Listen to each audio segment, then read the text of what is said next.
Hay dos tipos de extracción dental.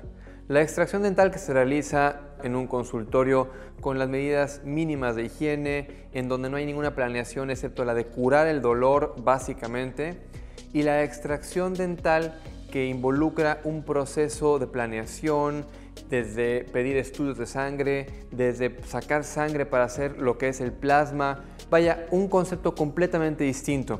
Una es mejor que la otra. ¿Cuál te conviene a ti?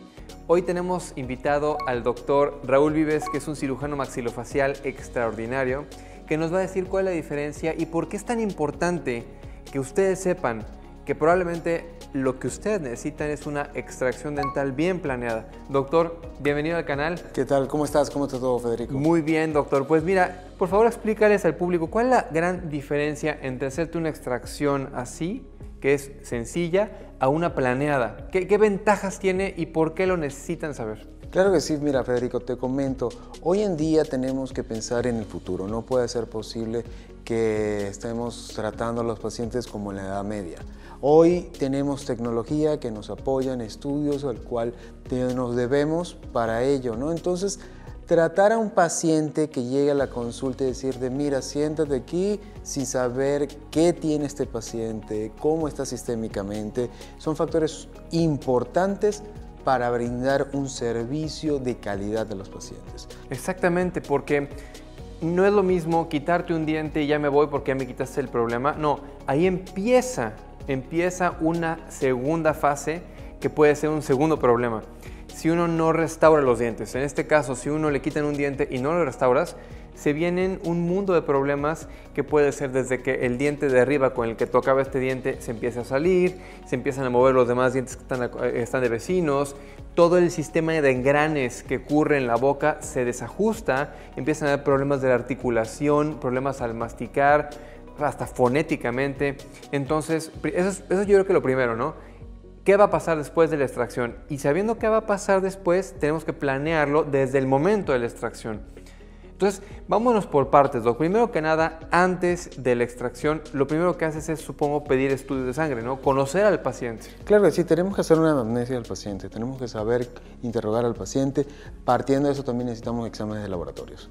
Necesitamos saber cómo está nuestro paciente, qué tiene nuestros pacientes, si este paciente como tal necesita una valoración previa por su médico tratante, o a lo mejor el paciente no conoce que tiene una enfermedad crónica que necesita atención y manejarla antes de la extracción dental. Ejemplos, por favor, doctor, rápidamente para que sepan. Pacientes diabéticos, pacientes hipertensos, pacientes que sufren de alguna enfermedad crónica, que tenemos que saber cómo está el paciente. A veces el paciente se cree sano, pero tiene hábitos alimenticios que son malos, no comen sano, comen muchas grasas. Entonces, estos pacientes tenemos que conocerlos. Por ejemplo, me han tocado pacientes que llegan al consultorio para colocarse un implante o para hacerse una extracción y traen el colesterol altísimo, los triglicéridos altísimos y el injerto de hueso no funciona. Claro, realmente estamos trabajando con un ser vivo. No es solo colocar algo en la boca, los dientes y ya, sino necesitamos que las células de este paciente estén en condiciones, trabajen para nosotros, para lo que queremos, que es el injerto, en este caso, como lo comentas, que funcionen y este injerto que recibe este paciente obtenga el resultado esperado, que es formar hueso para un implante, si fuese el caso, ¿no? Perfecto. Y es importante, muy importante todo esto. Los pacientes, cuando se hacen las extracciones dentales, no podemos pensar que solamente sacamos el diente y ahí acabó el problema. Al contrario, ahí empieza realmente su tratamiento. Si no planificamos lo que va a estar al final, que es reponer el diente ausente, vamos a tener problemas, como tú lo comentas. Se mueven los dientes, problemas articulares. Si no se hace la extracción de una forma correcta y sumamente importante la preservación, ¿qué va a pasar con este hueso? Se va a perder. Estéticamente va a quedar una zona a la cual para poder poner un implante va a ser cuesta arriba. Entonces es donde vienen todos los problemas del paciente. Ahora vamos a ver cómo reponemos este hueso. Cuando desde un principio pudo haber sido con una técnica algo más sencilla y sin tanto problema para el paciente. Fíjate que la vieja escuela de la odontología, a mí me tocó todavía en la universidad estudiar, donde me decían, tú quitas el diente, ya que lo quitaste con un elevador, con un forceps, lo que sea, vas a apretar muy bien el alveolo para que este alveolo se vuelva a cerrar otra vez y no quede abierto, no queden espículas. Espículas para el público es esos pedacitos de hueso que quedan debajo de la encía, que cuando te tocas duele mucho y es muy común. Entonces se aplastaba el hueso muy bien, muy bien, muy bien para que no quedaran. Pero ¿qué pasaba? Lo que estabas haciendo es colapsar esa parte edéntula, o sea, sin diente, y después colocar un implante ahí era imposible. Bueno, en ese entonces no se colocaban los implantes. Se hacía un puente. Pero ahora, aún con puentes, doctor, y no me vas a dejar mentir, aún con puentes, la diferencia es abismal. Cuando tú, en lugar de aplastar y en lugar de colapsar, haces ampliación, haces preservación, colocas injerto de hueso, colocas membrana, colocas plasma, y entonces tu puente, aunque sea un puente entre dientes, va a tener mucho mejor encía, va a tener mucho mejor salud y mucho menos pérdida de la encía, que después se vienen otros problemas como caries en los demás dientes, ¿no? Sí, totalmente. Anteriormente lo que se pensaba, vamos, hacemos la extracción, no pensaban como tal en la parte estética y funcional, que era haber perdido un diente. Entonces necesitamos mantener ese nivel óseo. Una vez que se pierde un diente, la reabsorción o la pérdida de hueso es abismal en el primer año y sucesiva en los demás años. Entonces, si contrarrestamos esto en los primeros 6 meses con una preservación que en sí es colocar hueso, por lo general la gran mayoría de las veces es hueso de origen animal. Esto se tiene que combinar con plasma. Es un proceso de centrifugación de la sangre del paciente, que se toman células o factores de crecimiento que permiten la replicación celular y nos ayudan a que la regeneración tisular en esa zona sea mucho más efectiva y hasta más rápida. ¿Por qué? Porque en un pequeño resumen, le estamos dando energía a esas células para que puedan trabajar allí y crezcan más rápido. ¿Ustedes sabían todo eso de una extracción dental? ¿Se imaginaban la cantidad de cosas que tienen que suceder cuando te quitan un diente? Y estamos hablando de lo básico. Por ejemplo, ¿cuántos pacientes no toman bifosfonatos? Que yo he hablado ya de esto varias veces, ¿no? Pacientes que toman medicamentos para reforzar los huesos, no se les puede hacer extracciones. Mira, realmente con los pacientes con bifosfonatos casi siempre pasa porque le dieron una pastillita, una inyeccioncita cada 6 meses, no saben a veces bien ni el nombre de lo que están tomando, y eso es un factor importante. Esos medicamentos trabajan a nivel de las células que están en el hueso, entonces esas células reparan el hueso, y si están inactivas, que es lo que hacen estos medicamentos, ¿cómo se va a cicatrizar el hueso? Entonces volvemos al principio. Si no conocemos a nuestro paciente y no es, venga, siéntese, vamos a hacer lo que vamos a hacer y adiós, no, porque vienen un sinfín de problemas como lo estás nombrando ahorita. Claro, y puede ir desde un, venga, siéntese, ¿qué le duele? Ah, hay que quitar el diente, ¿no? Y nos metemos en temas más profundos. Por ejemplo, ¿cuántas veces te has enterado de casos en donde se le quita la muela a un paciente y jamás se le toma una radiografía?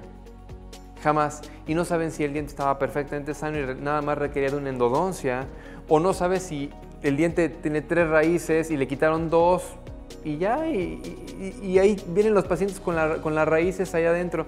O sea, vamos desde ese punto, ¿no? ¿Cuáles son los básicos para ti para quitar un diente? ¿Cuál es el ABC para quitar un diente? Lo primero, el paciente llega al consultorio, necesitamos hacer un interrogatorio completo.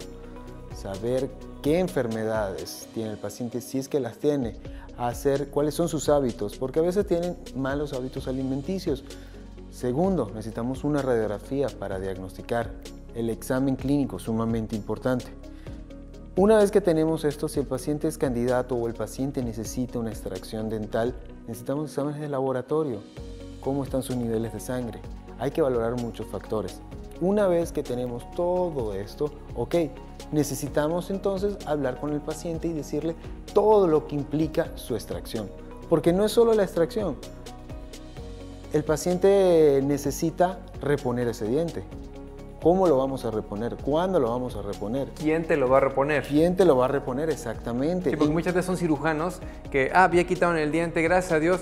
Oiga, ¿y ya le orientaste al paciente de con quién tiene que ir? ¿Quién le va a reponer ese diente? ¿Qué va a pasar si no lo va a reponer? Sí, todo lo que viene después de todo eso. Entonces, si le sacas el diente y no lo repones, no le estás dando la información completa al paciente. Y no se vale tener al paciente que después se vaya viendo ahora qué sigue. ¿Será que había algo más? ¿O esto lo que hoy en día? Pero hoy en día no es así. ¿Qué es lo más común? Tristemente es lo más común, que el paciente le quitan el diente y cree que ya se solucionó el problema porque ya le quitas el dolor.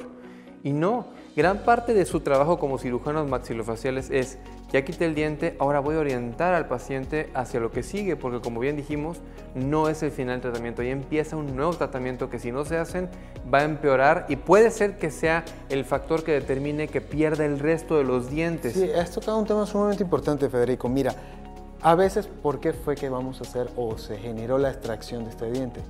¿Qué fue lo que pasó? A lo mejor hay otros problemas aunado a esto que no se valoraron o no se le hicieron ver al paciente. Seguro el paciente necesitaba otros tratamientos dentales. Probablemente, ¿por qué no? Entonces, como dices tú, se le quita el diente, se le quita el dolor, el paciente pensó que ya salió de todos los problemas y no, y a lo mejor no es solo reponer ese diente, sino que necesita una valoración o un tratamiento integral. Y eso es algo que tenemos que estar y orientar a nuestros pacientes. Algo muy común. Pierdes el primer molar. Tenemos tres molares en realidad y se pierde, vamos a suponer, el primer molar, que es el que está más adelante. Al perder ese primer molar, el segundo molar, que es el que está atrás, se empieza a aflojar, se empieza a hacer hacia adelante. ¿Cuántas veces no te ha tocado quitar segundos molares porque al momento de que perdieron el primer molar no repararon el daño? No colocaron un diente ahí y el segundo se movió tanto para adelante, empezó a masticar de manera incorrecta el paciente ahí y entonces ese segundo molar también se tiene que quitar porque al final no se reparó el primer molar. Que si se hubiera reparado, el segundo hubiera masticado perfectamente bien, no hubiera tenido caries, no se hubiera movido, aflojado, todo por no repararlo. Entonces la causa de la segunda extracción fue por no haber reparado el diente que primero perdió. Esta pregunta es dura. Esta pregunta es dura y quizá un poco pues, orientada al tema de la especialidad de la cirugía maxilofacial, porque cualquier dentista graduado puede hacer una extracción. Pero, ¿dónde crees tú que está la diferencia entre que cualquier dentista pueda hacer una extracción a que un cirujano maxilofacial tenga que entrar? Y siendo súper honestos. Mira, súper honestos, yo creo que va, uno, en la capacidad que tienes como cirujano maxilofacial a poder manejar las complicaciones que se te vayan a presentar. Dos, el conocimiento que tienes de las posibilidades de hacer una regeneración ósea para hacer una preservación alveolar. Y tres, ¿cómo sustituimos este diente? Un implante dental puede ser, a lo mejor no está en mí como cirujano, a lo mejor puede ser referirlo a un rehabilitador para que le haga un puente, probablemente, pero el nivel óseo o el volumen de la encía se pudo haber mantenido con una preservación y estéticamente va a estar mejor. Además de eso, va a estar funcionalmente de mejor manera porque va a retener menos, probablemente, placa dental. Entonces, eso es algo que el paciente tiene que saber antes de. ¿Muelas del juicio, Doc? Mira, las muelas del juicio es un tema muy álgido. Las muelas del juicio son una cajita de Pandora. Son los terceros molares, realmente. A lo mejor manos capacitadas son algo que lo hace ver muy sencillo. Puede ser que sí, pero el asunto no está en ese pequeño punto, sino en todo lo que está alrededor de eso, complicaciones. ¿Qué complicaciones podemos hablar de las muelas del juicio? Mira, infecciones, que son las más comunes. Los terceros molares, la probabilidad de que se infecten está presente, no es algo que no. Entonces, manejar las infecciones o no manejarlas correctamente puede hacer que pongamos en riesgo hasta la vida del paciente. ¿Qué otro punto? Fuerzas excesivas durante las extracciones que producen fracturas mandibulares y un paciente que llegó al consultorio con X profesional a hacerse una extracción de un tercer molar y resultó que paró en un quirófano para operarle la fractura mandibular, colocar placas y tornillos por no saber medir sus limitaciones en cuanto a este profesional. Entonces, yo te soy sincero, yo creo que esto es algo que sí sería un punto importante y hacer conciencia en aquellas personas de que tengan exceso de confianza en cuanto al manejar la extracción del tercer molar. Doctor, pues para finalizar el video, ¿tienes algún mensaje que le quieras dar al público? Si van a ser sometidos a la extracción dental, es importante acudir con personas calificadas que se tomen su tiempo para valorar tu caso y decirte todo lo que tú necesitas en un futuro después de la extracción.